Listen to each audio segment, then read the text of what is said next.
on Monday, October 13th, 2025, and ask Dave to please call the roll. Council President Vitiver. Here. Alder Revere. Here. Alder Vindarajan is absent. Alder Madison. Here. Alder Evers. Here. Alder Figueroa Cole. Here. Mary of Quorum. Thank you. So just to reorient everyone, we are on item 16, which is Legistar 90249, the 2026 Executive Operating Budget, and we are working our way through agency briefings. We'll take up each agency and then questions for that agency before moving on. Today, we are going to do general government, our final public health and safety agency, public facilities, transportation, and then PCED. And just a note that the members of the Dane County Personnel and Finance Committee will be joining us at 5 p.m. to talk about the public health Madison-Dane County budget. And so at that point in time when they do join, we'll pause, allow them to convene their meeting, take up that budget, and then restart wherever we are in our order after we are done with the public health budget.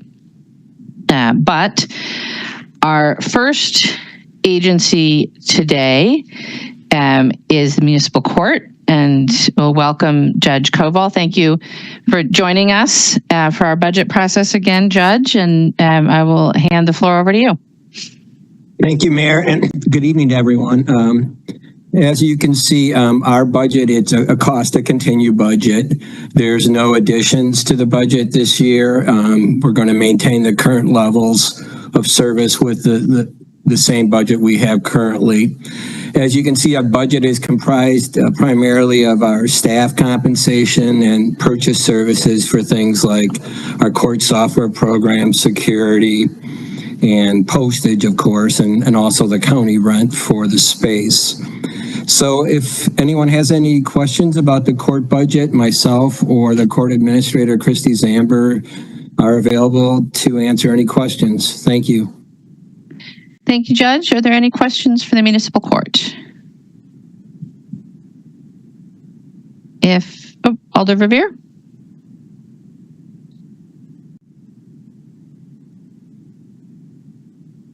Alder Revere, go ahead.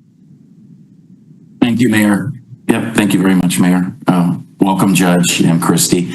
I wanted to just ask if you could give us an update on how implementation of the internal audit recommendations have been going, particularly in the area of collections. So if either one of you wish to give an update on that, that would be great.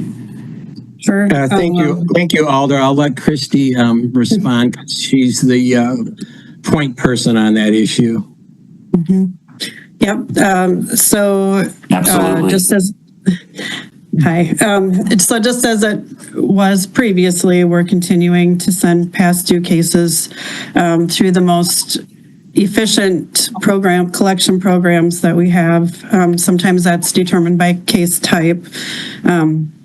As we've talked previously, long form, we call them long form, the large building code judgments for corporations. We're working with the city attorney for those to file transcripts of judgments. If the individual is, we have identifying information, they're being sent to the state debt collection program, which is our most efficient program for collecting, and we don't have to pay a fee for that. Where the plan is to have them there for 1 year, and then if they are unsuccessful in collecting, then it gets referred back to the city attorney to decide if they want to file transcripts of judgments. We continue to collect on those past due cases that are quite old.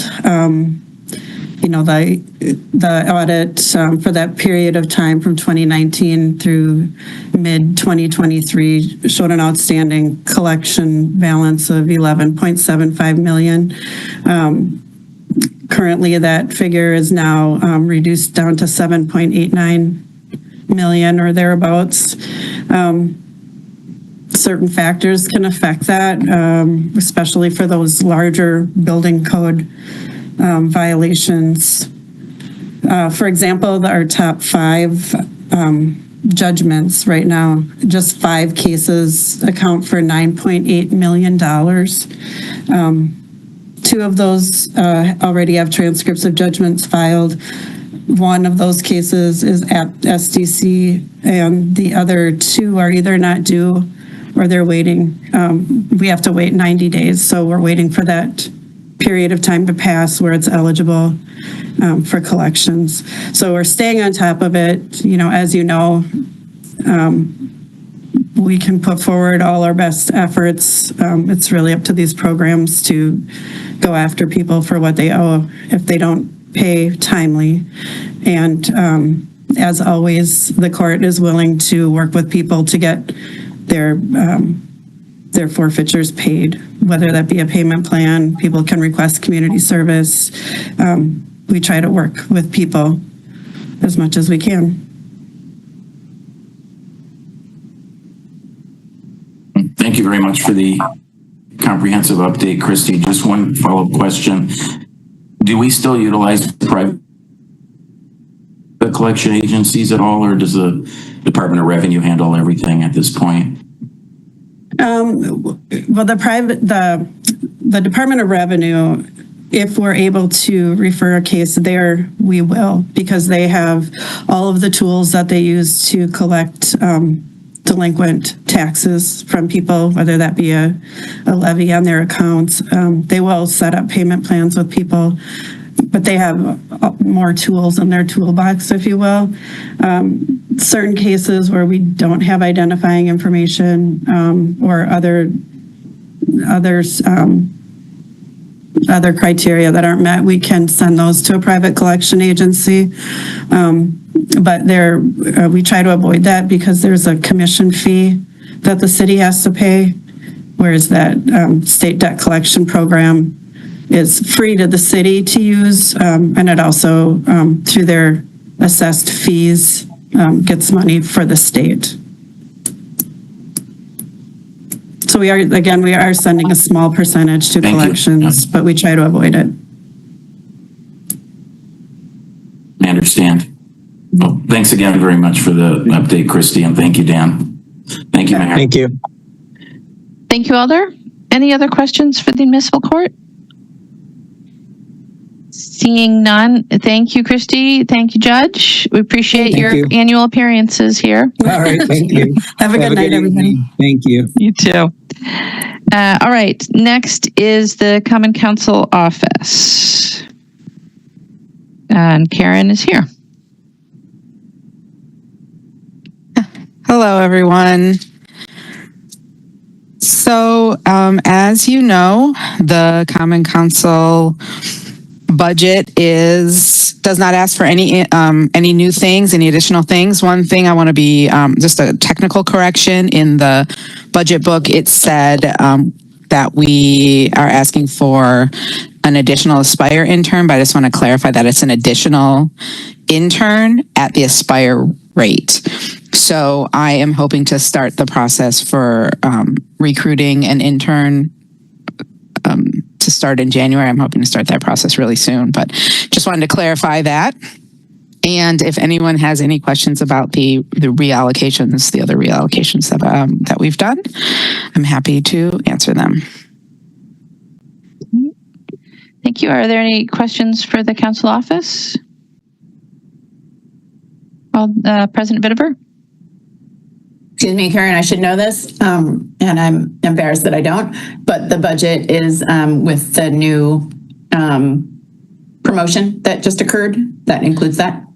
Yes, and I will actually, I want to look to my budget analyst to make sure. My understanding was that because there were a lot of things in the air at the time, and so we were trying to plan for everything, and my understanding is that this was built in. The budget staff can correct me if I'm wrong. I'm not exactly sure how they figured the nuance there. Christine might be able to help me out, but that was one of the things that we talked about to make sure that we could incorporate the promotion. Thanks for the question. It is a challenge to have all of the position information up to date because things are changing throughout the year. But the plan for the council office is to make sure that the position is accurately reflected in the table with the correct classification. And, when we develop the budget, we include standard increases on every position, and we expect the council will be able to absorb any additional cost from the reclass. Other questions for the council office? If not, thank you, Karen.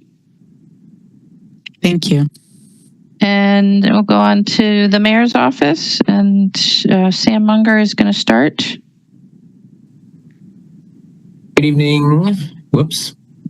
Wait for that to come up, but nice to see you all, and happy to be here with a couple of modest reallocations that are in a supplemental request in the sustainability program, which my colleague Jessica Price will be talking about in a second in a little bit more detail. This is completely a cost to continue budget for the mayor's office. There are no changes from last year in terms of personnel or program levels or anything like that. That said, I'm happy to answer questions about any of it. But let me first turn it over to Jessica to talk about what's going on in sustainability, and then you can ask questions of either of us if you have them. Hi, everybody. Good evening. Thanks for the opportunity to say hello and talk to you a little bit about the two supplemental requests for your consideration in the sustainability part of the budget. The first is about our software needs. So we have two software expenses that we use to operate our community-wide network of air quality sensors. These were expenses that were formerly paid for by a grant in the capital budget. And so one is QuantiQ Cloud Service, that it's the software that collects, stores, and manages the data from the sensors and enables the day-to-day operations of the network to make sure everything's functioning properly. And the second is for the Love My Air platform, which pulls data, air quality data from the AQ Cloud, so that first software, and makes it accessible for display on a dashboard that's designed to communicate air quality information to school-age children and families. And so previously we had this EPA grant that has been funding this project so far is ending in 2026. And we had previously hoped to continue federal funding to support these critical software needs, but it's looking like that's not going to be possible. So we've included that here. And then secondly, we are requesting to include 65% of the expenses for an FTE position from capital into the operating budget. So it would be a 65-35 split would be anticipated to continue moving forward. And so this is transitioning an LTE into an FTE position, and that work portfolio focuses on reducing greenhouse gas emissions from buildings. It's our air quality work and its community resilience.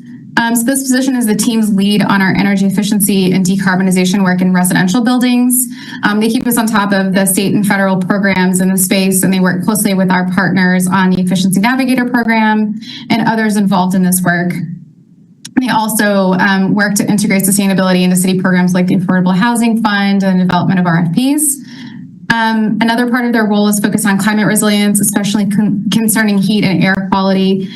So they're the data operator lead for our air quality monitoring network. They make sure all these sensors are collecting the data and working properly. And they're working with UW scientists for data analysis. They're also the project's community outreach coordinator. And then finally, this work is really important for growing our partnerships and establishing momentum for the Resilience Hub's work and community preparedness for kind of these increasingly common threats for extreme heat and poor air quality. And we do work closely with others around the city that are thinking about those things. So that's what those two supplementals are, and we'd be happy to answer any questions that you might have. Thank you both. Questions for the mayor's office? Seeing none. Thank you, Sam. Thank you, Jessica. We will jump then to Monona Terrace. And Connie Thompson is here. Connie? Hello.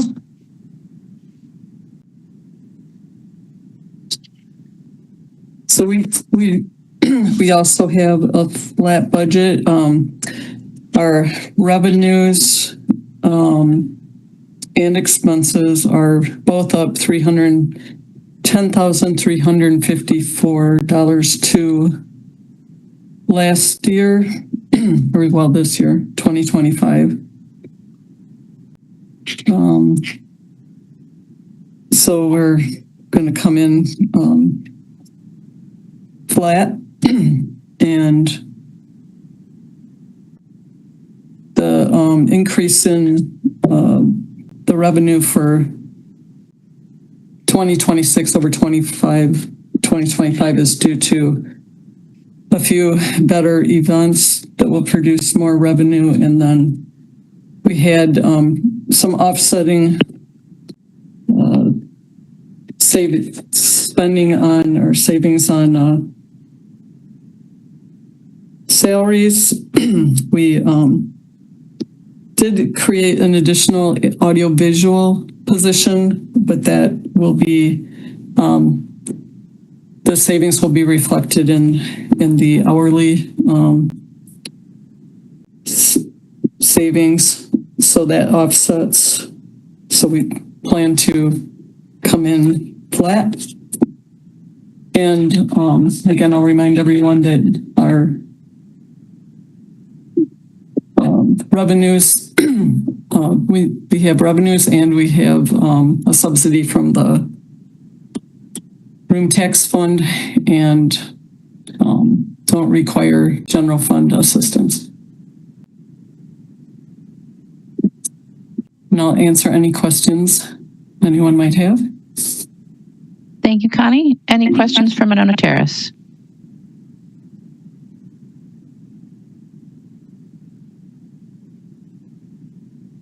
Seeing none.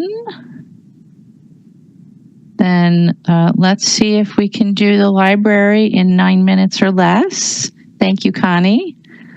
And Tana Elias is here. Tana? Okay, I'll try to be fast. Good evening, everyone. I'm Tana Elias with Madison Public Library. I'm joined with by Chrissy Wick, our Director of Public Services, and Lori Suter, our accountant. The library's budget includes 7 basic services that you see here.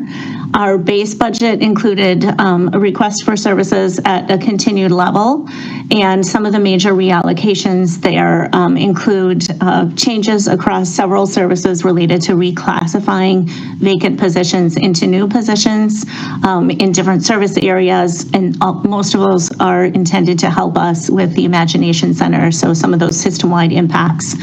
Other notable changes you'll see will be adjustments to projections for private revenues to reflect the historic actuals, and a slight increase for rental fees at the Central Library, and a slight decrease in common area maintenance costs for the Alicia Ashman Library. In addition, we expect to meet our required reduction through salary savings and efficiencies. The biggest change, of course, relates to our supplemental request, and I'm really grateful for the opportunity that I had to submit a supplemental request, and also grateful that that supplemental request was included in the mayor's executive operating budget. That request for an additional $326,400 allows us to bring the Imagination Center on board without any reduction in existing library services. So that will fund the utilities and other kinds of cost increases in purchase services, and the majority of that will go towards staff. We'll have 1 full-time supervisor and then partial year staff positions in 2026. I'm happy to answer any questions. Thank you, Tana. Are there questions for library?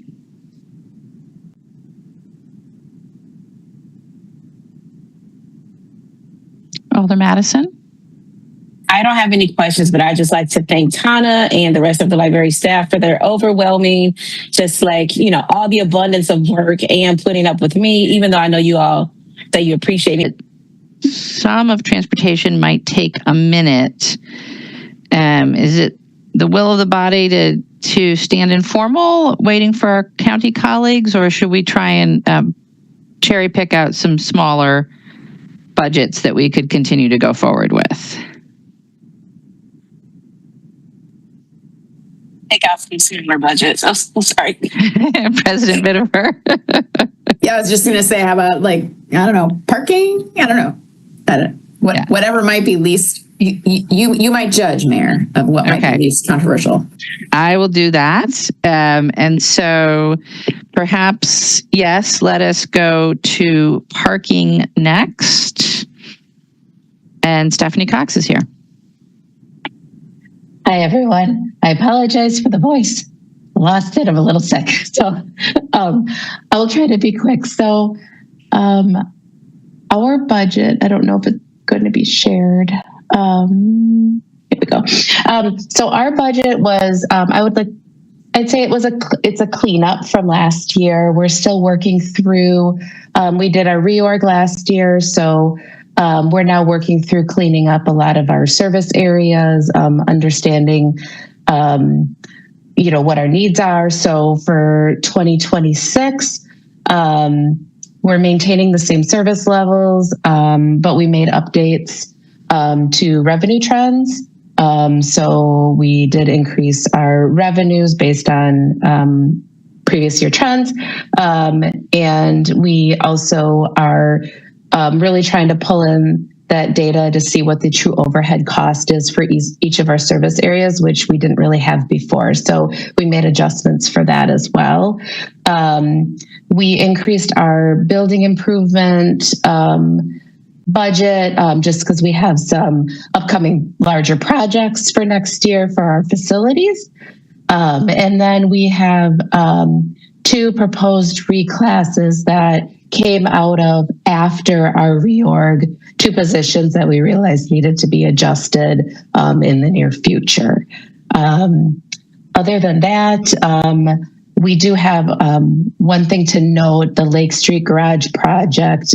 There will be money pulled from the parking reserve fund to cover the loan balance that was due. That was actually, I think, covered by the general fund. We're reimbursing the general fund for that. And those are my major changes for 2026. Thank you, Stephanie, and so sorry that you're not feeling well. Thank you for being here anyway. Are there questions for parking on any of those changes? Alder Verveer? Thank you, Mayor. Thanks, Stephanie. I'll only ask my one question, given that you're under the weather.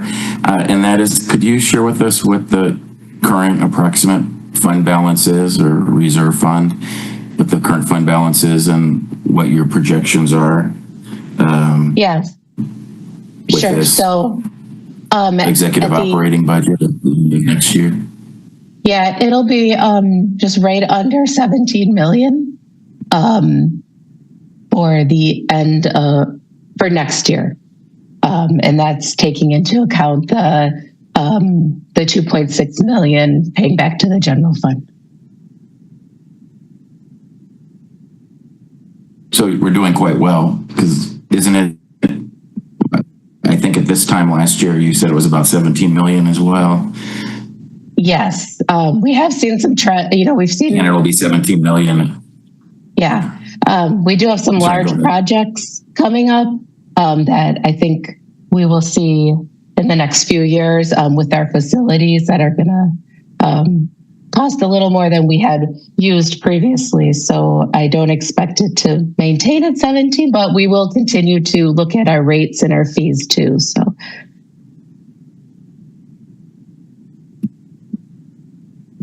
Okay, very good. Okay. Thanks. Get well soon, as the mayor said. Thank you. Thank you. Thank you. Thank you, Alder. Any other questions for parking?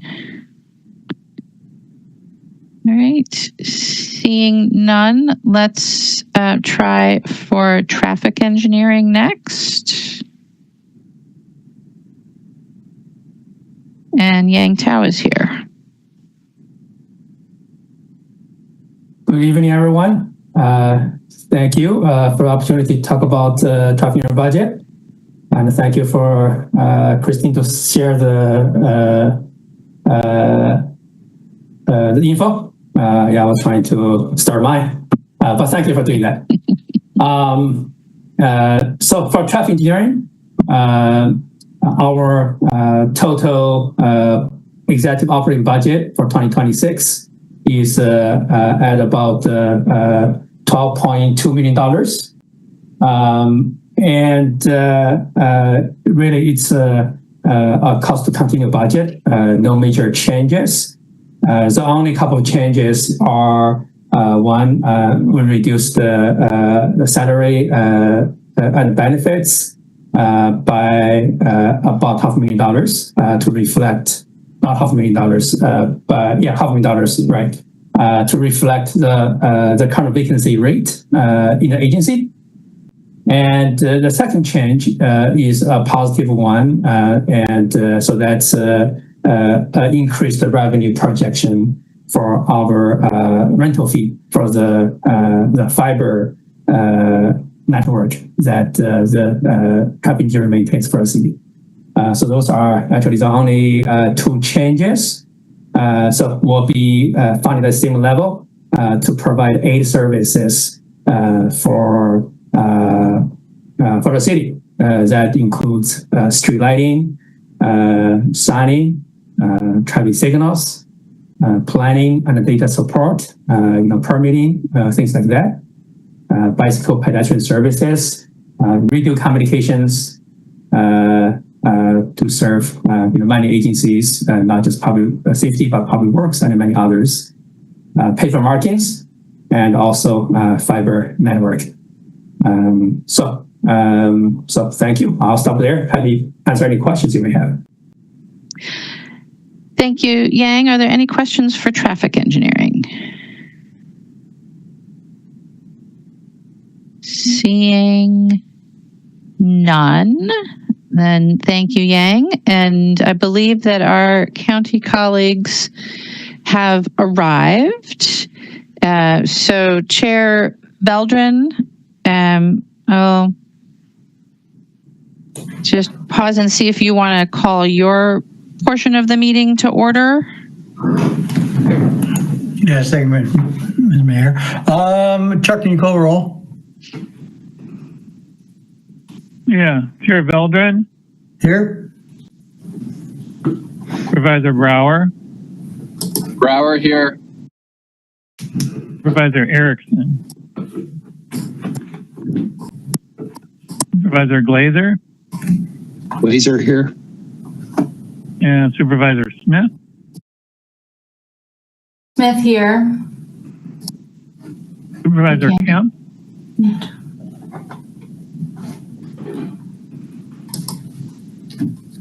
Supervisor Yang indicated that she would not be in attendance. So, Correct.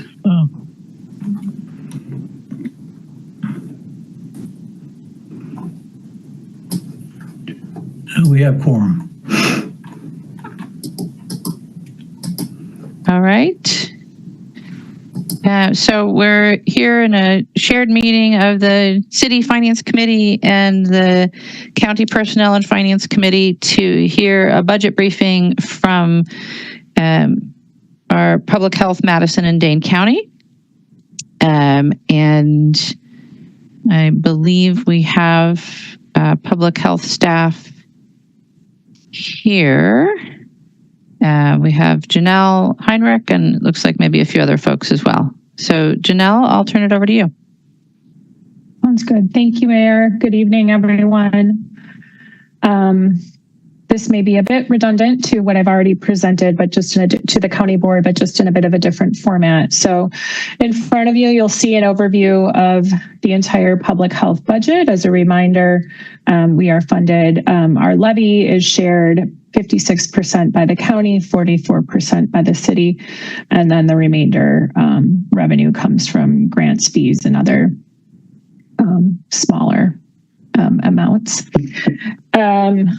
For 2026, we did not propose, you'll see a cost to continue budget, I would say, with the exception of being responsive to the directive of the county executive and finding ways to submit 4% less. So though you'll see some changes in the services that we present to you as in the county, or excuse me, the city budget, that's has no change on services we deliver, programs we deliver.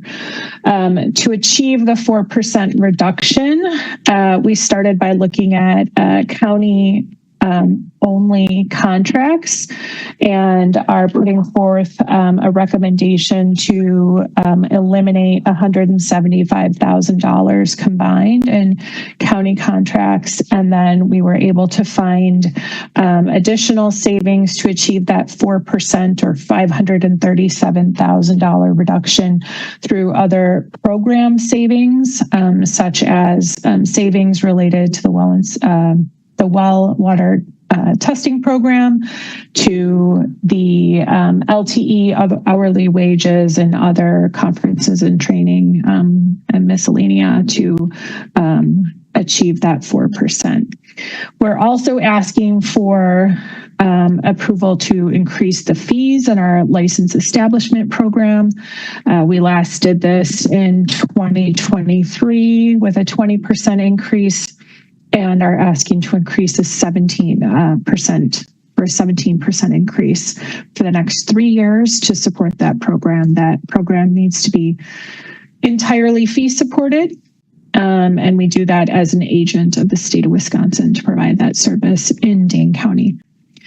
So that's a summary of our major changes. And I'm happy to take any questions you might have. Thank you, Janelle. Are there any questions for public health? Supervisor Beltran? Thank you, Madam. Thank you, Madam Mayor. Janelle, I just want to, can you just go over some of the staff positions that were related to the pandemic that are either now being paid through GPR or are program positions that are going to end, or how they're going to be continually funded? So we are continuing during the pandemic. We created 19 project positions. Not all of those are still funded. 3 of those were rolled on to license establishment fees right away. And Supervisor, I should have done the math better since you asked me this a couple weeks ago, but we only have a handful of those remaining. So we are continuing to fund about 8.5 project positions, excuse me, that were started during the pandemic with our fund balance. And that is the result of savings that we accrued with pandemic funding. All right. So when you call them project positions, they're full-time positions, though, right? These are permanent project positions. So they receive salaries and benefits. They're not LTEs, but they have an assignation of funding only, the result of, position authority contingent on funding. All right.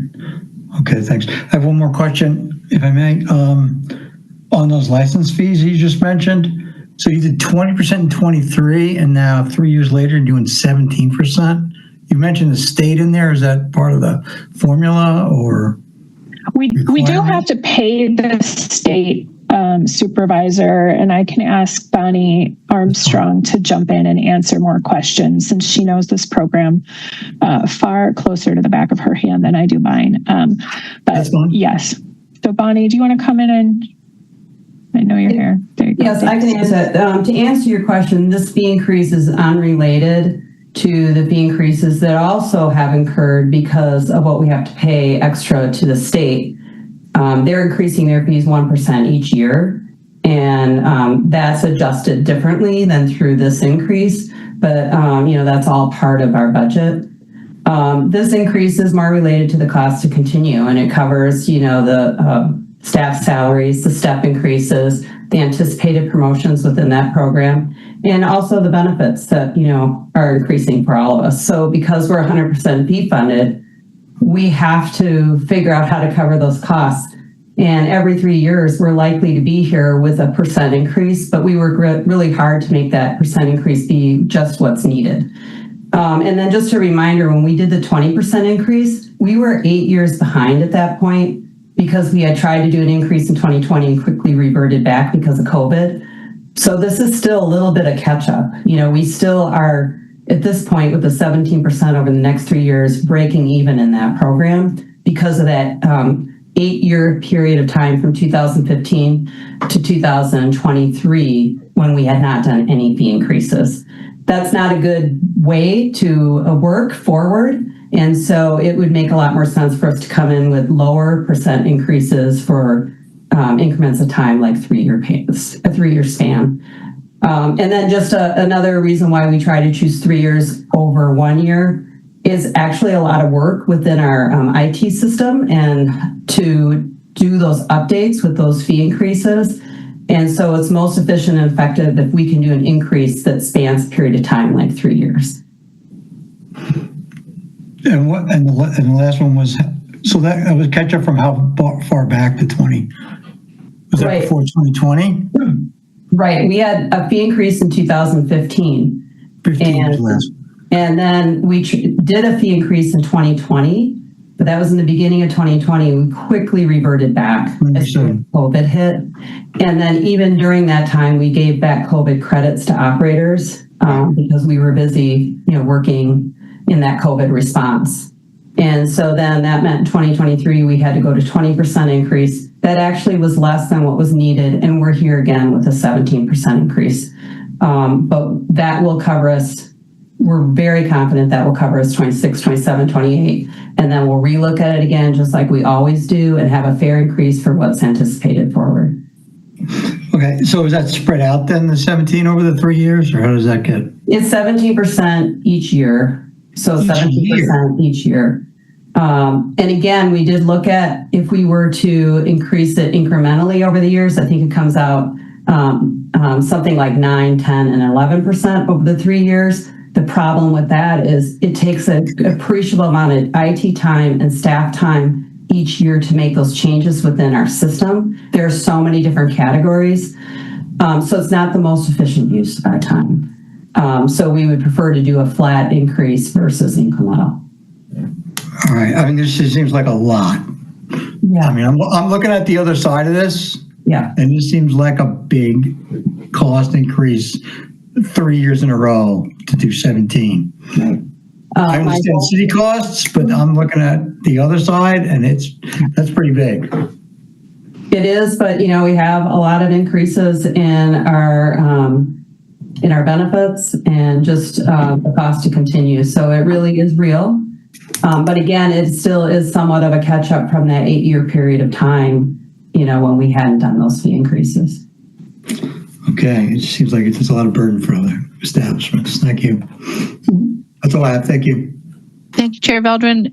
Bonnie, just to clarify that, sorry, before you go away, that it's a 17% increase in the first year and then additional increases, or no increases for the next 2 years, and then you anticipate in the third year another increase? Correct. Okay, so there's a 17% increase, right, and then it stays flat for 2 years, right, and then you'll revisit in the next year. Correct. I'm sorry if I missed that. It sounded like you were saying 17, 17, 17. No, I'm sorry. Okay. You're absolutely right. I did say it like that. That is not, no, it's a 17% flat. It's just that each year it's going to be a little bit more just because of how that works out with the number of establishments and such. But no, it's 17% flat for 3 years. And then after that, we would relook at what do we have to increase now. If we didn't do that, we could do incremental, but again, it's inefficient. There's a cost to that internally for doing that on an annual basis. Like dividing the 17 up is what you're saying. Right. And I think it was like 7% or like 9, 10, 11% or something like that. Sure. But we did look at that. It is possible, but then there's a cost internally to the staff time to do that. So ideally, we'd rather do the 17% up front in 2026. That will carry us through the 3 years. And thank you, Mayor, for correcting me. Yeah, I appreciate that too, Mayor. Yeah, you got it. Part of the job. All right, President Vitiver, questions? Same topic, license fees. Just can you help us understand what are the businesses that are going to be affected by these increases in license fees? Yeah, I can answer that too. So this encompasses all the restaurants, also our hotels, our public swimming pools, our short-term rentals, tattoo and body art, manufactured homes. So any business that gets licensed and gets inspected by public health would be impacted by this. Thank you, President Vitiver. Any other questions for public health overall? Alder Verveer. Thank you, Mayor. Thanks, Janelle, for being here. I wanted to ask you a question I know I ask you every year, and that is if you could share with us what your current unassigned fund balance is and what you estimate it to be at the conclusion of the next fiscal year if this budget is adopted. Yes, thanks, Alder. I was preparing for that question to be asked by you. We anticipate by the end of 2025, we'll be ending the year with $10 million in our unassigned fund balance.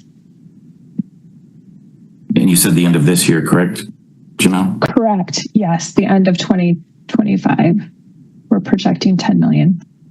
And with the budget before us today that you were proposing to use $2 million of your fund balance, correct? Correct. For next year.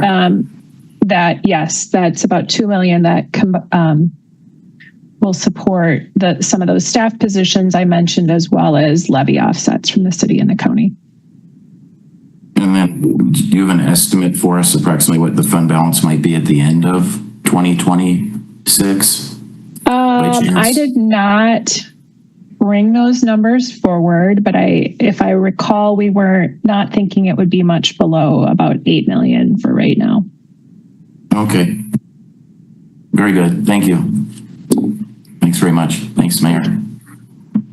Thank you, Alder. Are there other questions for public health?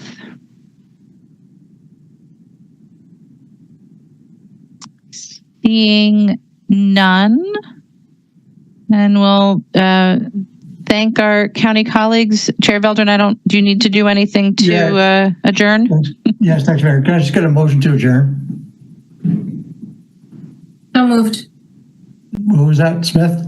Smith? Yes, Smith. Yeah. Without objection, we are adjourned. Thanks, everybody. See you next week. Thank you all.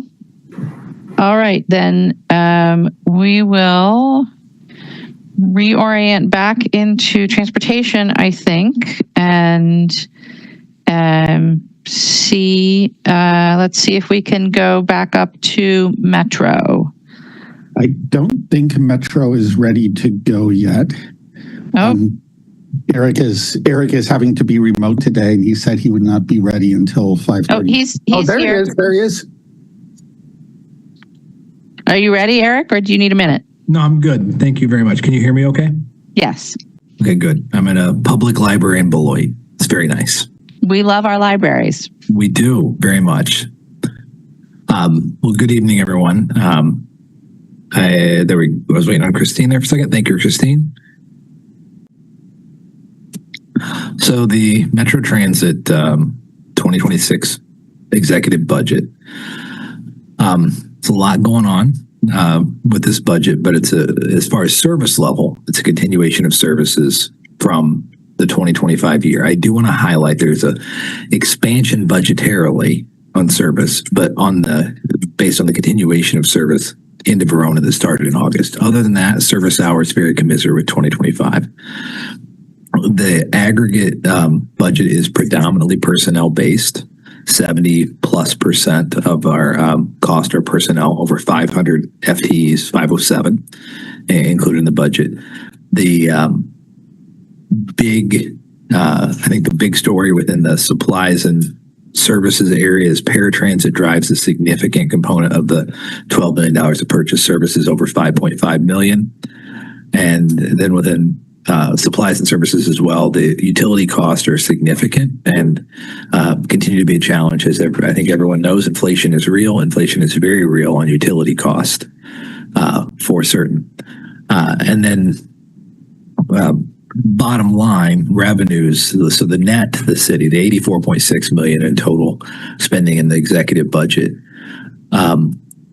is then offset by revenue sources. So those revenue sources, in very short order, there's the vehicle registration fee at the local level, stable at a little over $7 million per year. There's intergovernmental revenues, state, federal, and also in that category is our partner revenues. That's for service provision to neighboring cities. State, very stable, but not growing, unfortunately, as costs increase. Partner revenues continue to grow, but match with increased expenses, as you see. And then federal resources, we're actually down a pretty significant tick in actual, and then even from 24 to 26, we're down about $4 million. From last year to this year, even budgetarily, we're down another 800,000 or so. And that's what we can allocate under the FTA guidelines towards our operational component with federal grants. It's certainly not the same story we've had in the past with Metro and federal support in recent years.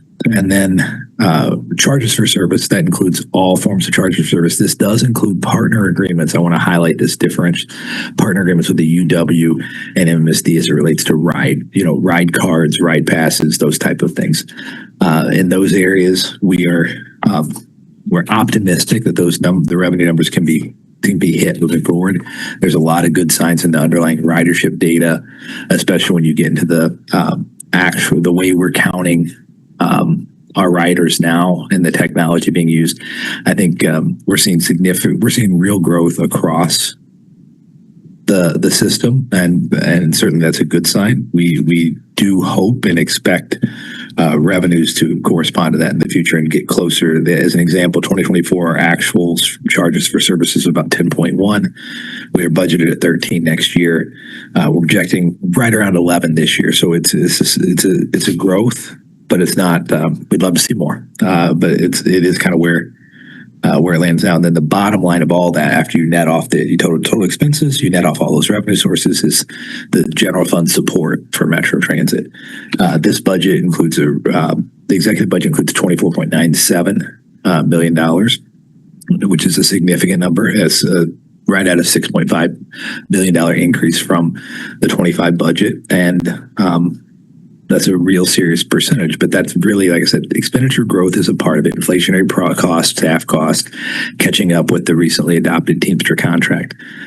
But I do want to contextualize that a bit in the fact that if we go back and look at total spending from 10 years ago to today for Metro, we're up the actual spend in 2016 to the 2026 budget. It's a little over 3% annualized rate of growth.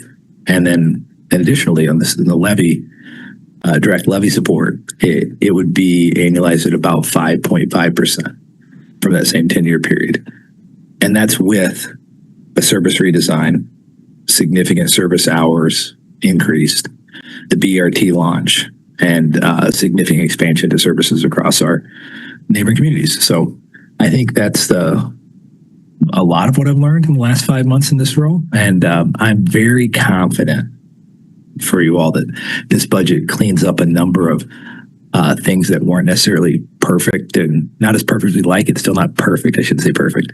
It gets things right and accurate in the budget that will allow the management team and the professional staff at Metro to manage forward and continue to have a really solid budgeting plan for the future. And I'm happy to answer questions or however you all would like to handle it. Thank you, Eric. And thank you for carrying through this budget, as it is, I think, Jamie's second day, although she is here with us. So we appreciate you carrying this through, Eric. Questions from Metro, President Bittiver. So this is sort of tangentially related to the budget, but just curious about evaluating the redesign and how that's happening, what we will learn when we will learn it, and how that may or may not impact the budget going forward. Yeah, I would very happily defer to Director of Transportation Christoph Spieler here. He's talked about evaluating the BRT project with staff. They're on a number of these analytical levels that are far beyond my capacity of understanding what they're talking about. Yeah, we are actually planning on engaging in a major transit planning effort in the coming year, which will evaluate the entire system. We'll take a look at how the BRT is operating in particular, just to learn lessons from north-south there, but we'll really take a look at our whole network and see how well it's meeting people's travel needs, what parts of the network are working, what parts aren't. I wouldn't really frame that as just a evaluation of the network redesign. I think it is an evaluation of the network, and it is a look at what we need going forward. And you will all hear more about that as it happens. Does that answer your question? I mean, sort of. I think the issue is that I think we all can comprehend the improvement with BRT. I think that's pretty clear, and it's high ridership, generally high level of satisfaction. But the redesign was incredibly controversial. We had a lot of folks who lost service in that, and so the question is ridership making up for that lost service in the way that folks need in order to be able to get around the city. And so I'm really interested in understanding, do we have, outside of the BRT, are local routes really truly serving the public in the way that they ought to? And how are we actually judging that? And then what are the things that we want to think about in terms of going forward as we build our budgets going forward? Yeah. That's really what I'm trying to get at. What we do know since the redesign is those local routes are gaining riders. The ridership trend is positive, not just on the BRT, but on our local routes, and especially the high frequency local routes. So it does seem like it is working in terms that the routes we created are picking up more ridership and therefore serving people well. I think the question of who they are not serving is a really important question. And I don't want to limit that just to the redesign, because there may also be people who the previous system wasn't serving and the current system isn't serving. And I think the other thing you have in Madison, like every place else, is the travel patterns are continuing to evolve. Where people live is continuing to evolve. Where people are trying to go is continuing to evolve. And I suspect we do have service gaps. I suspect there are places we should be serving but aren't. And I want to find those, working with the public, working with the data, and really seeing where we could do better. So yes, we very much want to look at that and see what we're not serving today. Obviously, as you know very well, there will always be budget constraints to how much service we can put on the street, but there's also, as you dig into a network, you often find those opportunities where a little tweak here, a little tweak there can actually make a major difference. And we also work closely with the planning department as they move through parts of the city doing their planning. We're actually in a meeting last week where we are identifying maybe here's a gap in north-south service, maybe here's a set of jobs that aren't being served. So we'll continue to look at those as well. And with Jamie being on board, we have a full crew now to be able to take that on. Thank you. Thank you, Alder. Other questions for Metro? Seeing none. Thank you, Eric and Christoph and Jamie. And Christoph, don't go anywhere because you're next for the Office of the Director. Yeah, so what you see under the Department of Transportation budget is really only a very small part of the Department of Transportation. It is me, plus our public information officer, plus a small and very talented planning team led by Liz Callan. And this is a straightforward cost to continue budget. Same positions, same everything. So I think it is very straightforward and also a very small part of the overall Department of Transportation budget. So happy to answer any questions on it. Any questions for transportation?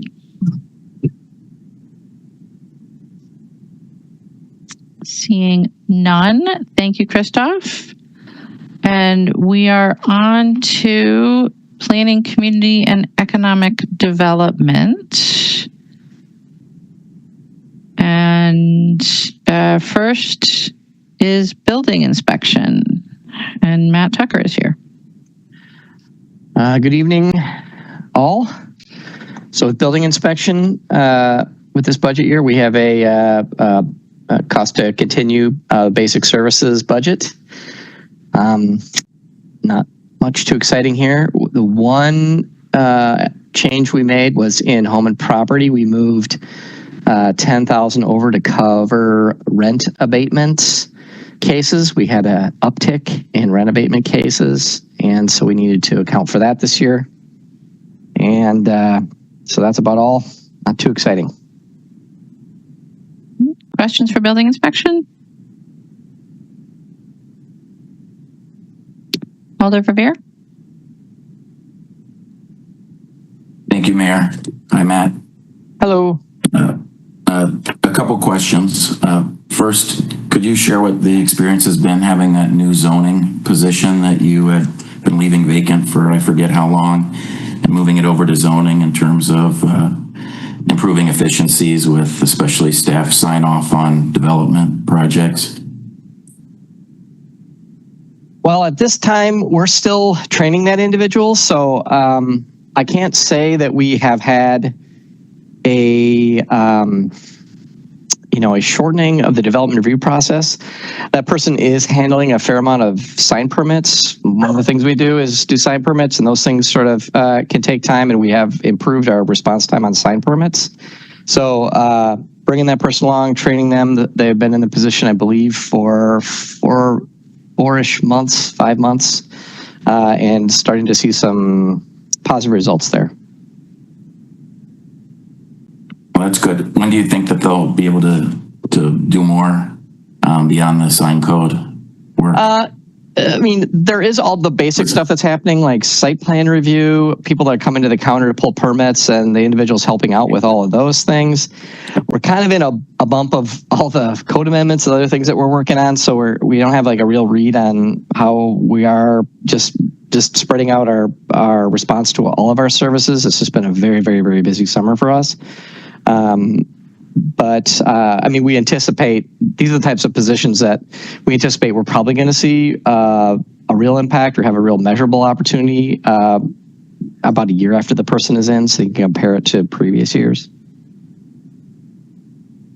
Well, thank you. I see that Heather Stouter's in our meeting again tonight. Thanks for being with us again, Heather. And obviously one of her big projects is improving our development approval process, particularly the staff sign off. And so I know a lot of folks were really excited about this position being, I don't want to say created, since again, I think you've been, correct me if I'm wrong, Matt, but you've been holding it for salary savings for quite a while. Was my recollection correct on that? Yeah, yes, and also just considering where we're meeting the service demand in housing by having the extra position, we weren't sure if filling it in that location was the best place. Noticed an obvious need for it over in the zoning section, and so we're already reaping some of the positive benefits of that. Good. So you, at least in the area of sign applications, you're saying that the amount of wait time has decreased for our customers. Yeah, I would say, and when you consider, I mean, we process about 600 sign permits a year. It's a lot. So yeah, we're starting to see a reduction in that, in pushing those through. Yes. Are there any other areas that BI, and I don't mean to put you on the spot, Heather, but if you want to jump in, Heather, but are there any other ways that BI is under consideration for increasing the staff sign-off process efficiencies. I'll just say, as I editorialize asking the question, and many of you have heard me say this in the past, that I would say no complaints about the public-facing land use approval process going through the various approval bodies and so forth, the neighborhood association and so forth. But then once they get their public-facing approvals, staff sign-off, of course, is where we hear the complaints that it just takes a really long time, especially since the pandemic. Are there any areas that again, BI might be able to make further efficiencies, do we think? Sure, I can address that, Alder Revere. We have a number of budget neutral improvements in the works. And one is a major improvement to the way we utilize the city's Acela software system. We're currently working through IT to update a contract with a vendor that will allow for a more transparent portal into that Acela system that we hope will save hours and hours of staff time that is now spent responding to emails from customers that might go to 2 or 3 different staff people trying to figure out where a certain, whose desk something is on. And we want to add more transparency to the entire sign-off process. We anticipate that as Acela moves onto the cloud early next year, we'll also be able to make that sort of technology advancement, again, almost budget neutral. And building inspection is also, working on several other things as our folks in planning to, improve the sign-off process in budget neutral ways, better communication earlier with developers about major issues with their development. You're very familiar with the development assistance team. We want to extend the use of the development assistance team to developers who may need it after they have an approval to kind of come in and better understand the steps they need to take to approach the sign-off process when they're turning in their finalized plans and meeting all of those conditions of approval that some of you are familiar with. Engineering, who spoke last night and presented to finance, is also in parallel doing a major technology advancement by moving a more transparent system onto the ACA software that I think came up in last night's conversation. I won't go into detail on that. So the vast majority of things that we have been working on are budget neutral. And I think as a staff team across agencies, because so many agencies are involved in the sign-off process, we've collectively recognized that really the one budget request that we collectively have focuses on the engineering mapping division, where we see a bottleneck that could really utilize a specialized new colleague to help that team. That discussion started to happen last evening. I think that once the technology the technology shift is underway, we may have a better sense of exactly where we might need more bandwidth within zoning. But at this point, we feel like there's so much potential impact from that technology change that we hope can happen late this year, early next, that we really need to see how that goes, frankly, and make sure that customers can have a sense to get used or have time to get used to it and provide some feedback on how that shift is impacting, from their perspective, the sign-off process. That sounds great. Thanks very much, Heather. Thanks for your work. And I know that we'll be putting forward an operating budget amendment to help engineering mapping and the bottleneck there. So thanks again to you, Heather. A couple of other questions for you, Matt, please.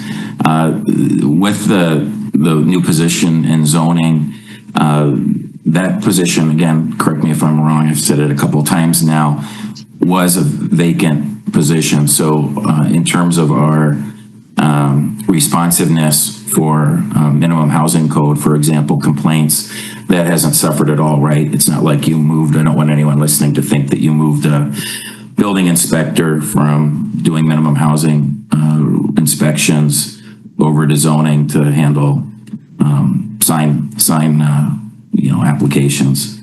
Is that right? Yeah, that is correct. Yeah, and they're doing much more than just signs, but that's one of the things that's tangible. Yeah, That is correct. Yeah, correct. So far, because they haven't been with you very long. Yeah. And then lastly, as you probably heard, we talked about yesterday when IT was up, Sarah, shared the good news with the committee about the work that you and IT have been doing to have the code enforcement cases available to our constituents online in a easy to read format. Could you give us some update on that launch? Sarah gave the impression yesterday that we might be able to find it on your website, last night, for example. But then she sent an update that I'm sure you saw I think in the last hour or two, now that I think about it, saying that you're thinking of more of a soft launch. So could you just give an update on, why don't you explain, if I'm not doing a very good job, what the lookup tool will be and when you think it'll be able to go live to the public? Sure. So thank you for that question. So currently there is a page on the city's website that a property owner could pull up, and they could see all of the permit activity on their property dating back to when we started using, I guess, like computers to do this work, probably late 1990s when we started doing permit work through that, through some form of technology. That data is very helpful to people that are trying to figure out, what's happened to their property, or maybe they're curious about something that they see happening in their neighborhood and they have an address, they could do some search, or some people use it for record search if they're looking for broader data. The portal now has a tab that allows for code enforcement data to be searched by address or generally. And it's sort of a new foray into things with publishing code enforcement data. Alder Revere, as you know, we've talked about this. My predecessor has always talked about this. We want to be very careful about the data that we communicate out to people. We want to make sure that it's not being misinterpreted. We feel like we found a way to do that in the reporting function that we're providing from this source, where people can go and see a complaint that may have been filed that is the words of a person filing a complainer. But you'll also be able to see the results of an inspection that was performed by a city staff person.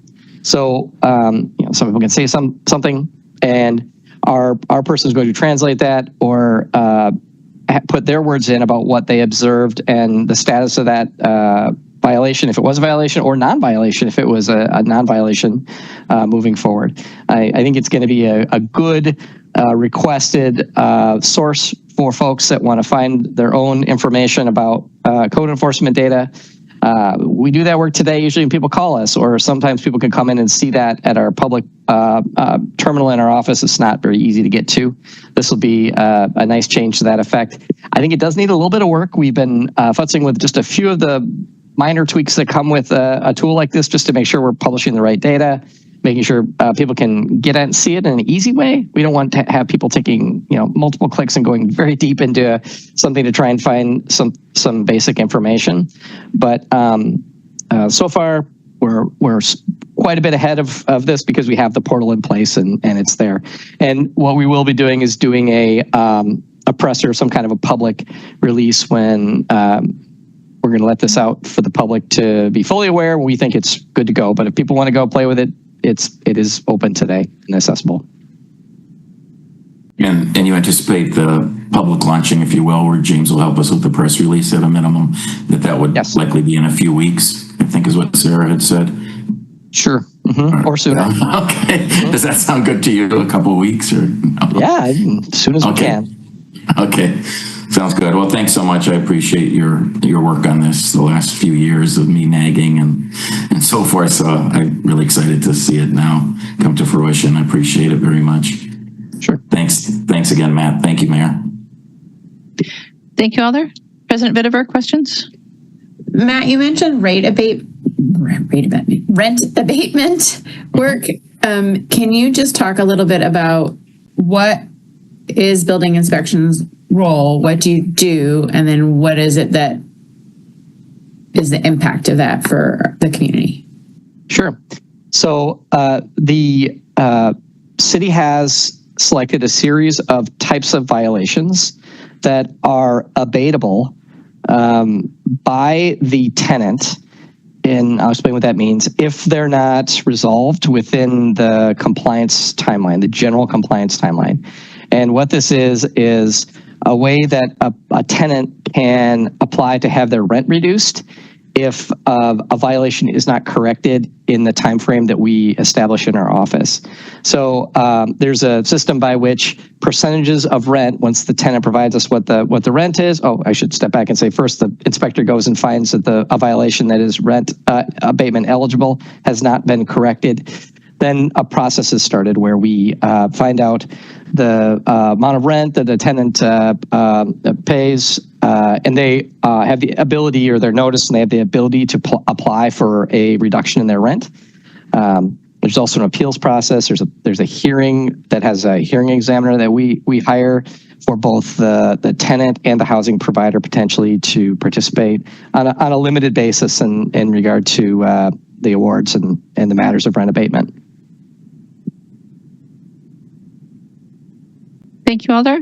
Alder Harrington McKinney. Thank you, Madam Mayor. Matt, thank you very much, President, for this line of questioning. And Matt, I'd like for you to just share, because I did meet with the building inspector with some properties that's in my district. Talk about the process for individuals who are eligible for the abatement but are in fear of retaliation. What is the recourse for them? Well, it is not legal to retaliate against an individual for filing a complaint, bringing us in. There is a partnership that building inspection has with the Department of Civil Rights, where we're able to accept complaints on retaliation from individuals who it's basically then referred to the Department of Civil Rights, who investigate the matter. But basically, yeah, a tenant has the rights. They are informed of their eligibility when all the tenants of a building potentially that are affected by a rent abatement case, if it relates to a common area, not necessarily an individual unit, may be eligible for rent abatement. It is a very influential tool to help us obtain compliance in buildings. Most people don't want to be involved in a rent abatement situation when they're a housing provider. Okay, thank you very much. Because what I've heard is in some instances, renters are fearful of, even though they qualify, they're fearful because of some kind of retaliation. And so I just wanted to make sure that we continue to encourage individuals that it is against the law for that retaliation. Thank you for your comments. Thank you, Alder. Thank you, Alder. Other questions for building inspection? Seeing none. Thank you, Matt. And we will go on to CDA housing operations. So I'll give the brief overview, and then Chad Ruppel, our housing director, is here to answer any technical questions that you might have. So really, on the housing operations side, this is really money in from the federal government and money going back out. In the Section 8 program, that is really federal funds coming to us and us going to pay for a portion of our program participants' rent. And really, this is all dictated by the federal government, how much we get, and we try to spend every dollar that comes in through that program. If you want to go to the next slide. I don't know if you have the next slide for public housing. So on the public housing side, it's really the same thing. The federal government tells us how much money we have, and we are largely spending that on operating and doing some general maintenance of those buildings. And again, we try to spend every dollar that the federal government gives us, and really no more than that. So there are no major changes on either of those programs. They just are adjusted based on federal formulas. So Chad can take any questions, sorry, on the housing operations side. Any questions for CDA housing operations? Seeing none.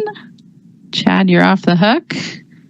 And we'll go to CDA redevelopment. So CDA redevelopment has a lot more movement in its budget, and it's all planned movement.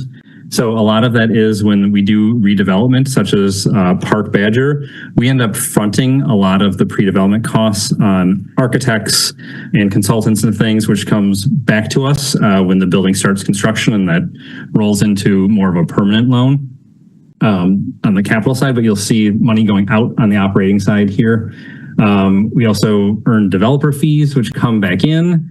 And then the other really big changes that are happening is that our properties at Truax Phase 1 and Allied Drive LLC, those are two properties that are owned through LLCs for the purpose of the tax credits. They've hit the end of their 15-year tax credit compliance period. So we will dissolve the LLC, and the buildings, as well as all of the rent, all of the debt, all of the contracts will come back to our ownership. So you'll see a bunch of movement in the books, but it's really just transferring things from LLCs that we own onto our books. So that's where a lot of that movement is happening. All anticipated. We entered when we built these things 15 years ago, it was always anticipated that 25, 26, these things would come back to us. So those are really the big changes that you're going to see in CDA redevelopment. I can answer any questions on that. Questions on redevelopment? President Bitteber. Okay, what you were just talking about, man, I'm definitely not up on this as I should be, but so the 15 years has expired. So does that mean that that housing will no longer be affordable, or that it's because it's coming back to the city, we can now keep it affordable as long as we want, or how does that work? Sure. So to receive tax credits, you have to create a taxable entity. So we create an LLC that owns the building. The tax credits flow through that, and after year 15, the tax credit investor is done. They've received their tax credits, so they, by contract, go away. And then we choose to bring it back under our complete control, because why would we have it through this LLC? But it's the CDA in ownership. The CDA has no intention to really change how we operate it. This is really much more of a legal and accounting thing that's happening. Other questions for redevelopment? If not, then we'll go on to the Community Development Division. Elder Figueroa-Cole has her hand up. Oh, sorry. Go ahead, Elder Figueroa-Cole. Thank you. I was just taking a look at the full budget. Is there a way for this set of items under your office to have more granularity when it comes to the services they provide? Has that been explored with the project that finance have been working on for the last 5 years? We could try. We do struggle, especially with the redevelopments, to show the full scope of what happens.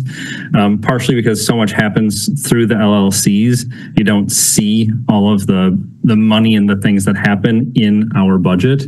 That is something we've talked to finance about, how to add more transparency to those projects. Additionally, a project like Park Badger, it's showing up in CDA's budget, fire's budget, public health's budget, and it's hard to get that, again, full picture of all the moving parts. So that is something we can definitely look at, trying to capture projects and services that are in CDA. Thank you. And I mean that's my comment for like all of the ones that you presented already and whatever you're going to present. So that it'd be great to look into that. I appreciate it. Thank you, Alder Evers. Thank you, Mayor. Matt, one of the discussions that we have ongoing at CDA is about CDA and the city doing more development and doing more of what's called social housing, where we take on the risk. I just wanted to make sure in your budget and your ongoing projections, you feel that you had the staff necessary to be able to branch out into areas where CDA in the past perhaps has not. One of the limiting factors you've explained to me in the past is that we simply haven't had the expertise or the staff to be able to do some of the things that we've discussed. Just wonder if you can comment on that, and how do you feel about your current staffing if we are to continue to expand the purview and the types of development projects that CDA might take on? Sure. So as we've worked through the Triangle and with Park Badger, the way that we've expanded our capacity to do that is bringing on specialized consultants who focus on tax credit programs. So that is one way that we've been able to kind of multiply our staff capacity. I think by doing a couple of projects, we've gotten better at managing those consultants and contracts so that we can, I guess, multiply our staff even farther by having a more standard set of contracts and expectations as we work with them. So I think we're getting better at managing those kinds of projects. One of the other things that's happening is we're having some staffing changes happening on the economic development in the real estate unit over the next year. And we're hoping to sort of, as we rearrange assignments, be able to pull out some more staff hours from that team to support the real estate work related to these projects. So I think we'll add capacity there. And then Chad's been a great addition to our staff over the last few months to really look at how we can extract more resources out of HUD to be able to do more things. So I think those are the three avenues that we're pursuing right now. And then last year, actually earlier this year, we added in the city attorney's office another attorney that's dedicated just for PCED, and that's allowed us to do more of the contract work, because the other thing is these kinds of projects generate huge amounts of legal work, and so to have more horsepower from that office is letting us do more as well. Well, thank you, and thank you, Mayor. Thank you, Alder. Other questions for CDA redevelopment?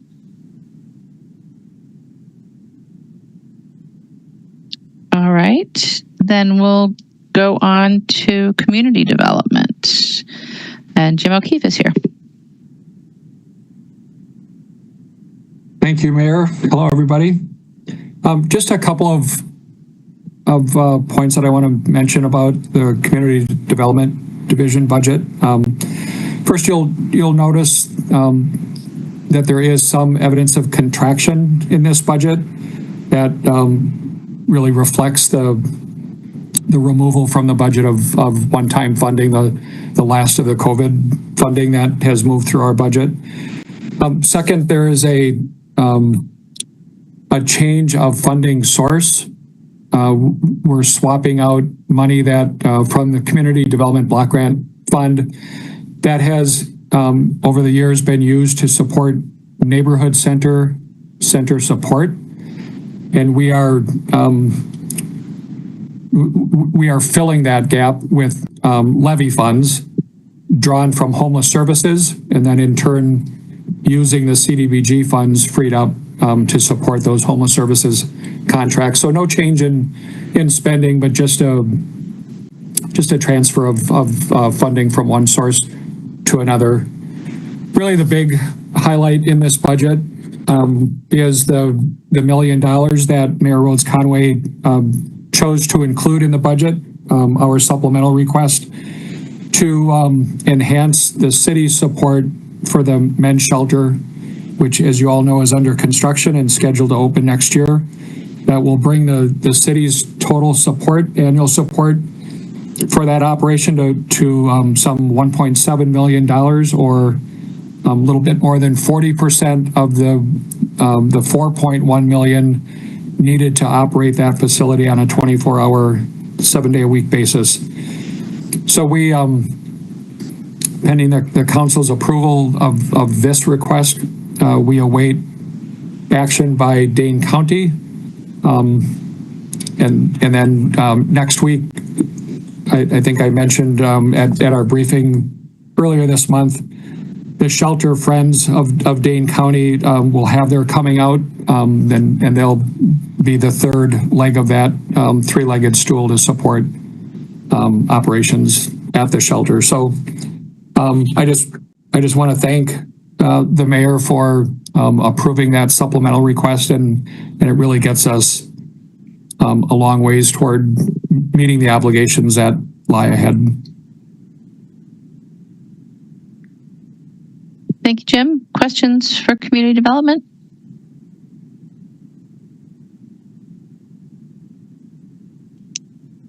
Seeing none. Alder Revere. Thank you, Mayor. And obviously, Jim, we appreciate all of the work you do, and the purpose-built men's shelter was obviously the topic of a lot of conversation at our council discussion recently. So just a couple follow-up questions in the wake of that discussion that evening. The first is, and you already mentioned the Friends group, could you confirm what date we'll be able to, we anticipate hearing their amount of support that they're hoping to raise, or in donations, pledges, how much support that we can expect from that fundraising group? Alder Verveer, on the 23rd of this month, that group is scheduling a press event in which they'll introduce themselves.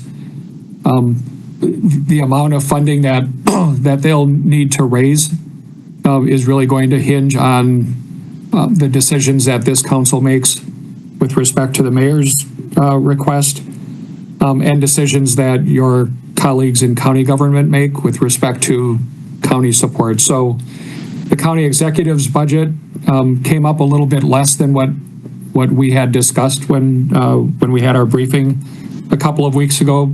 It's still just a little bit under that $600,000 mark.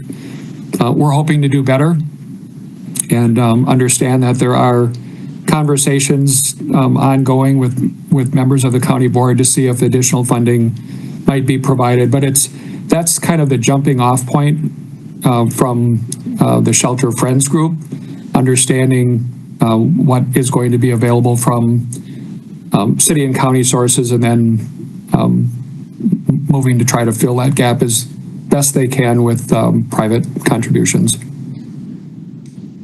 Yeah, thank you. Well, you very much, Jim, anticipated my second question, which was to update us on the county executive's proposed operating budget. And you already answered that question, and I know we're all looking forward to and trying to remain optimistic that our county board colleagues will be able to provide additional support, certainly above and beyond what the county executive is proposing. As it relates to the county executive's budget in other areas, can you generally share with us what that budget does in the area of community services, as I call it, the proposed cuts to purchase of service agencies that your organization and Dane County Human Services jointly fund?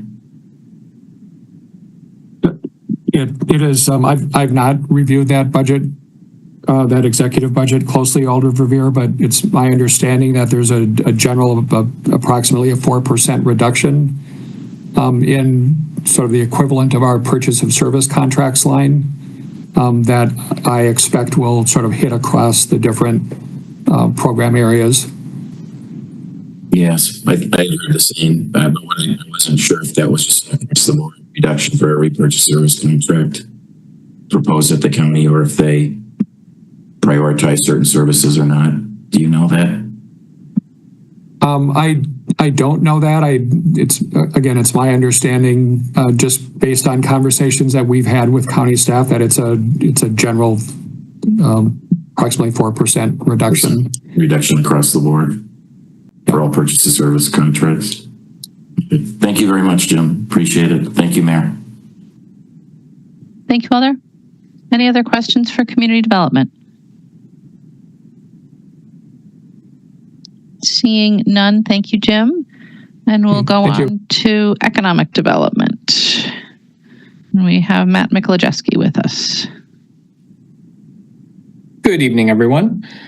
We have a handful of changes related to the proposed executive budget for the Economic Development Division in 2026 when compared with 2025. The first is we are proposing an increase in our software budget to cover additional software needs within our real estate services office, and also to provide a software upgrade for our business resources team to assist with management of all of the small business development programs that we currently operate. We are also proposing a slight increase in our training and professional development budget, and also an increase in our business outreach funding to assist with things such as our business walks. We're proposing two decreases of funding within our operating budget. The first is our contribution to MadRep. We're proposing a $5,000 decrease from $20,000 to $15,000. And then we're also proposing a decrease in the city's support of the Downtown Business Improvement District, a decrease of about $12,000 down to $50,000 total. So from 62 to 50. We also, in the proposed executive budget, are going to be adding $50,000 for the administrative costs associated with the Kiva Madison program. This is funding that was previously in the EDD capital budget, and we've made the determination that it's more appropriate to include within the operating budget. So although this is a $50,000 increase within our operating budget, it is not a new program. It is an existing program that we already had. And this was our supplemental request, our one supplemental request that we had. And again, it is proposed to be funded within the executive operating budget. And with that, I'd be happy to answer any questions that anyone has. Thank you, Matt. Questions for economic development?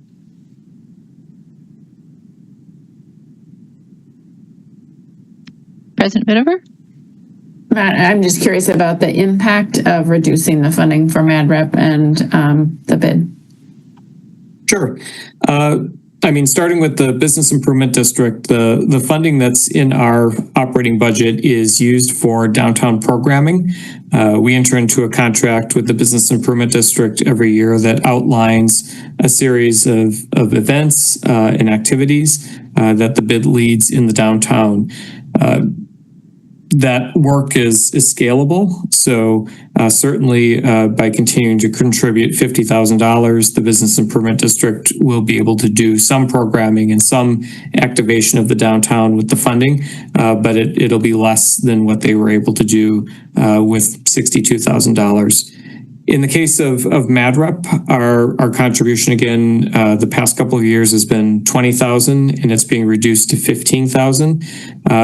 This MadRep, as I think most of you know, is our regional economic development organization that we partner with on various business development projects.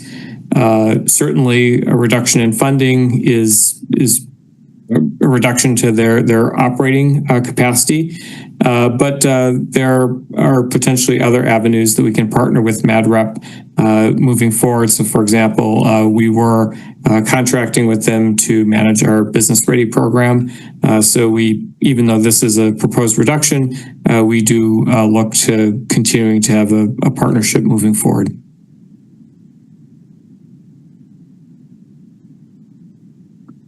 Alder Evers? Yes, Mayor. This is a question I perhaps should have asked on my own time and not taken up this precious time here at Finance. But I understand that the county is backing off in their support for double dollars. Does the city's support for that program fall under your agency? Is that you're nodding your head? Yes. Yes. The city within the EDD operating budget has $62,500 for the double dollars program, and that remains unchanged from last year. But the county has come in considerably less. They used to match, correct?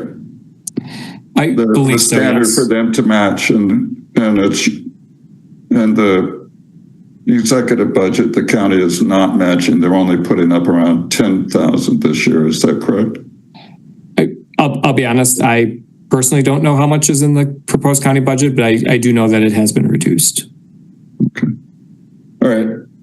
Thank you. That's something that we can talk about as a possible amendment. Thank you. Thank you, Alder.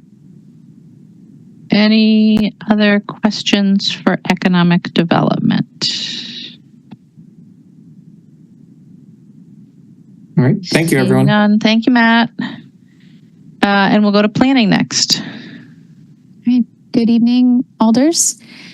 The Planning Division's proposed budget for 2026 is a cost to continue budget.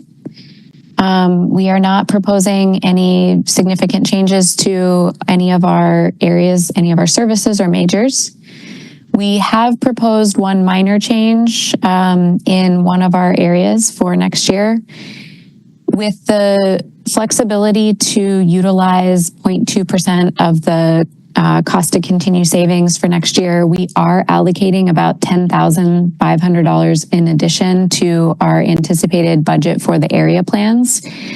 This is primarily related to next year, our work plan, including the launch of 3 area plans compared to just 2 as we have normally administered each year.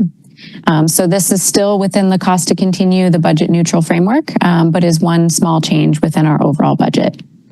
Otherwise, the budget that is in front of you reflects a continuation of our services for next year. Happy to answer any questions if there are any. Thank you, Megan. Are there questions for planning? Alder Evers? Thank you, Mayor. Director Tuttle, Heather has brought up, and it's been mentioned several times by Alder Revere, this request for a new position, a joint position, from what I understand, with planning and engineering to expedite the sign-off process. I wanted to hear what you thought about this position to make sure that I would assume you're entirely on board, but let's hear what you have to say as well. Yeah, thank you, Alder. I think that, as Heather said earlier, there's been a lot of good work among agencies to speed up the good work that we're doing to review projects on the front end and process them on the back end. And we do recognize that a lot of work falls into agencies like engineering on the back end when we're reviewing those projects at final sign off. So I think as far as planning is concerned, we work with engineering a lot on plats, other land divisions, official maps, other tools that we use to implement our plans, and ultimately to carry them out as part of the development review process. So we know there's a lot of work placed on that team and are supportive of helping increase the capacity that they have to help review those. I think one other thing that I'll add is that we are often talking about ways that we can improve our codes to support our overall housing goals. And that engineering mapping team is also often involved in things like changes to our zoning map and other policy changes that can help us more expeditiously meet our goals through that kind of policy lens. So having a bit more capacity on that team can help us with that work as well. Well, thank you. I appreciate that. Thank you, Mayor. Thank you, Alder. Any other questions for planning? Seeing none, then thank you, Megan, and we'll go on to the Office of the Director.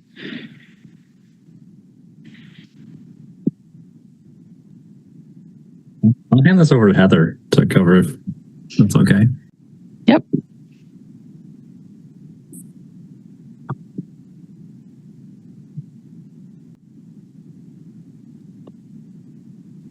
Sorry for the delay. I'm still here. Thank you, Mayor. Thank you, Finance Committee. Our budget for 2026 is very simple. Under $1 million, $750,000, primarily to support the 4 staff that are in the Office of the Director, and that includes a public information officer and visual communication specialist, myself and Matt. And our one service really is to provide support to the department as a whole. And so we, do predominantly a lot of communications work, working a lot in the housing realm within the past year or so. Also work to clean and push out our data around housing and other things as well. And then finally, focus on some process improvements and support for the broader 200-person team. We're bringing in a lot of new staff, and this office helps to support onboarding and kind of the team building within that 200-person staff. So budget's very simple. Happy to take any questions. Thank you, Heather. Any questions for the Office of the Director? Alder Revere? Thank you, Mayor. Thanks, Heather and Matt. My question is about the department's websites and kind of the inequity between your divisions, where the CDD has this gorgeous, relatively new website and the other divisions not so much. So I was thinking of this yesterday, and I should have asked Sarah Edgerton the question as well, but as at least I'm all excited about this new lookup tool for BI cases, enforcement actions, and so forth. The BI website, of course, leaves a lot to be desired and looks pretty antiquated and outdated. Could one of you share what the general work plan is and schedule for when the divisions will get refreshed websites with the assistance of our friends in IT? I presume James does a lot of work on this internally as well. Yes, thanks for asking that, Alder. Yes, James Langer is working in the weeds with the divisions as they all work to update their websites. Building inspection is ongoing today, and they do have, they foresee completing the new website by the end of this month, actually, the very end of October. And then we'll begin taking on a less significant update to the planning division's website, a pretty major update to the Community Development Authority's website, and finally the Office of the Director website as well. And sorry, I didn't mean to miss economic development. Well, that division will certainly have an update too. So we're carefully coordinating with IT on this as part of the digital accessibility work that's ongoing. But by early next year, all of the divisions within DPCED should look much more similar to what the Community Development Division's website looks like today. Well, that's great to hear. Thank you for that news, and appreciate that BI will actually go live in a few weeks, you're saying, with the refresh, correct? Yeah. Yes, that's the latest date. Very good. Thanks a lot, Heather. Thank you, Mayor. Thank you, Alder. Any other questions for the Office of the Director? Right. Seeing none, that brings us to the end of our list of agencies. And so President Vitiver, motion to refer item 16 to the 1027 Finance Committee. Move to refer to the 1027 Finance Committee. Is there a second? Second. All right, moved and seconded to refer. Is there any discussion? Seeing no discussion, is there any objection to recording unanimous vote in favor of referral? Seeing no objection, that item is referred. And that is the end of our agenda. I would entertain a motion to adjourn. Move to adjourn. Second. Moved and seconded to adjourn. Is there any objection to recording unanimous vote in favor of adjournment? Seeing no objection, we stand adjourned. Thank you all. Have a good evening.